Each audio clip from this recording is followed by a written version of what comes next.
Shalom. Selamat pagi saudara-saudari yang terkasih di dalam Tuhan Yesus Kristus. Selamat berjumpa kembali di dalam renungan pagi hari ini. Sebelum kita membaca dan merenungkan firman Tuhan, marilah kita bersama-sama mempersiapkan hati dan pikiran kita dan memohon tuntunan Roh Kudus. Mari kita berdoa. Kepadamu segala puji kami naikkan ya Allah. Kami datang kembali untuk menyembah-Mu. Kami adalah manusia yang tidak luput dari berbuat salah dan dosa. Maka kami memohon pengampunan kepadamu. Sucikanlah kami ya Allah, agar menjadi layak di hadapan-Mu. Kami mengucapkan syukur atas hari baru yang kami masuki, dan kami memohon tuntunan Roh Kudus. Kiranya menjaga kami agar terhindar dari melakukan perbuatan tercela. Dan pagi ini, kami juga rindu untuk mendengar kebenaran firman-Mu, agar hidup kami dapat diperbaharui hari demi hari. Dalam nama Tuhan Yesus Kristus, kami panjatkan doa syukur dan permohonan kami. Amin. Saudara-saudari yang dikasihi Tuhan, renungan firman Tuhan pada pagi hari ini terambil dari Hosea pasal 14 ayat 2-10. Saudara dapat membacanya terlebih dahulu dan saya akan membacakan ayat yang kedua sampai 3. Demikian firman Tuhan. Bertobatlah hai Israel kepada Tuhan Allahmu, sebab engkau telah tergelincir karena kesalahanmu. Bawalah sertamu kata-kata penyesalan dan bertobatlah kepada Tuhan. Katakanlah kepadanya, ampunilah segala kesalahan sehingga kami mendapat yang baik. Maka kami akan mempersembahkan pengakuan kami. Saudara-saudariku yang terkasih, judul renungan pada pagi hari ini adalah Pertobatan yang Semu. Saudara-saudari yang dikasihi Tuhan, bertobat itu ternyata tidak semudah membalikan telapak tangan. Beberapa contoh dapat kita perhatikan seperti yang terjadi pada kehidupan beberapa public figure yang beberapa kali terjerat hukuman untuk kasus yang sama, seperti kasus penyalahgunaan obat-obat terlarang, dan masih banyak contoh lain yang sesungguhnya terjadi di tengah-tengah kehidupan masyarakat kita. Ada yang berulang melakukan pencurian, berulang melakukan tawuran, berulang melakukan penipuan, dan lain sebagainya. Walau ketahuan dan sudah mendapatkan ganjaran, walau sudah berjanji di hadapan petugas atau orang lain untuk tidak mengulanginya, tetapi pada kenyataannya, dosa atau kesalahan itu dilakukan kembali. Demikianlah yang terjadi, orang tidak sungguh-sungguh bertobat, hanya pura-pura bertobat. Pertobatan yang semu. Saudara-saudari yang dikasihi Tuhan, tidak sungguh-sungguh bertobat, itulah yang dilakukan oleh bangsa Israel terhadap Allah. Mereka tidak hidup setia di hadapan Allah, berulang kali melanggar janji nenek moyang mereka, menyembah berhala, memberikan persembahan kepada dewa-dewa. Mereka tidak menyembah Allah lagi sebagai Allah yang hidup, yang telah menolong dan menyelamatkan mereka. Maka Allah melalui Nabi Hosea menyerukan kepada bangsa Israel supaya mereka mau bertobat dan kembali kepada Allah. Ketika akhirnya bangsa Israel sadar akan keberdosaan mereka, sadar akan pelanggaran yang mereka lakukan, akhirnya mereka mau bertobat kepada Allah. Tetapi ternyata mereka hanya pura-pura bertobat. Mereka tidak bertobat seperti pertobatan yang diinginkan Allah. Yang mereka lakukan hanyalah pertobatan yang semu.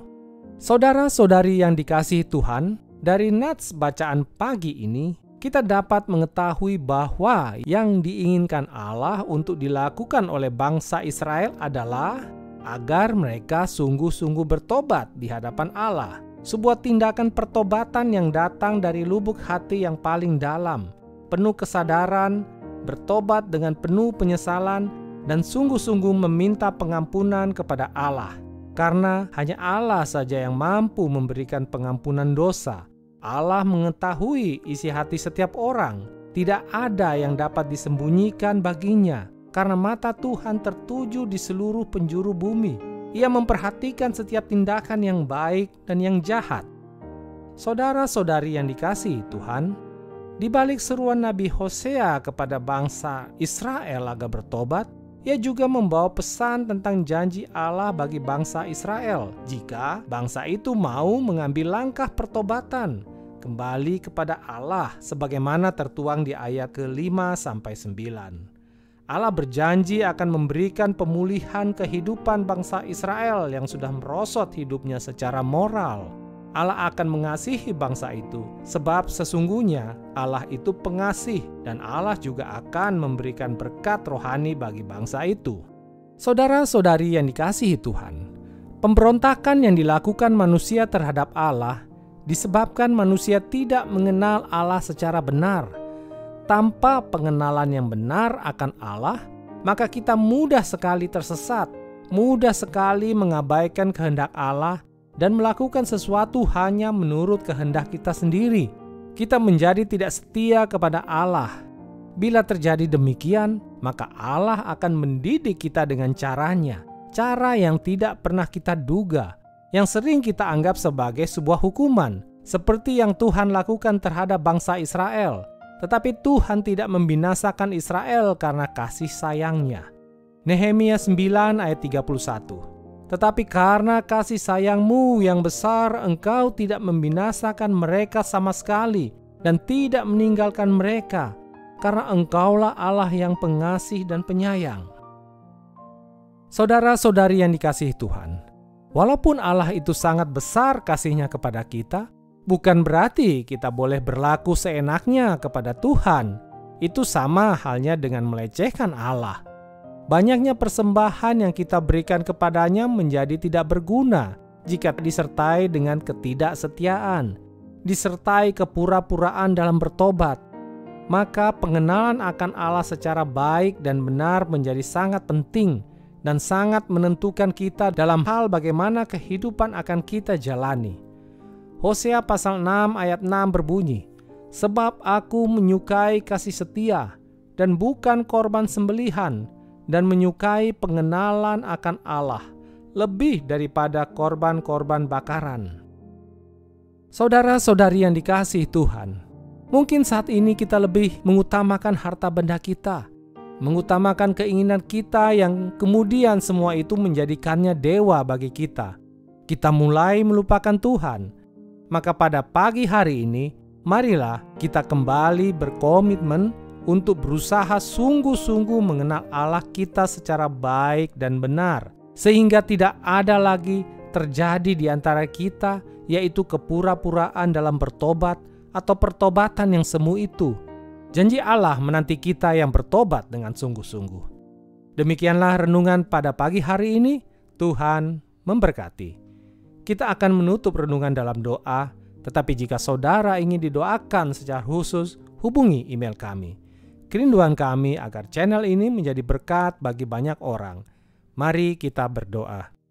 Sungguh indah janji-Mu Tuhan yang telah Engkau sediakan bagi kami yang mau bertobat dengan sungguh-sungguh, yang mau bertobat dengan penuh penyesalan dan mau memohon pengampunan kepadamu. Janji-Mu bahwa Engkau akan memulihkan kehidupan kami, mengasihi kami, dan memberikan berkat rohani bagi kami. Terima kasih ya Tuhan untuk firman-Mu ini. Kami memohon ajarkanlah kami untuk dapat bertobat seperti yang Engkau inginkan. Bantulah kami untuk dapat mengenal-Mu lebih dalam lagi, sehingga kami mampu melakukan hanya kehendak-Mu saja di dalam kehidupan kami ini. Sebentar kami akan melanjutkan aktivitas, biarlah Engkau saja yang memelihara hidup kami ini. Jadilah kehendak-Mu di dalam kehidupan kami. Terima kasih Tuhan, inilah doa kami. Amin. Saudara-saudari, mulailah harimu. Kiranya kasih dan anugerah Tuhan senantiasa melimpah di dalam kehidupanmu. Muliakanlah Tuhan di dalam setiap aktivitasmu dan jadilah saksi hidup bagi firman-Nya. Roh Kudus menyertai kita semua. Sampai berjumpa kembali di renungan berikutnya.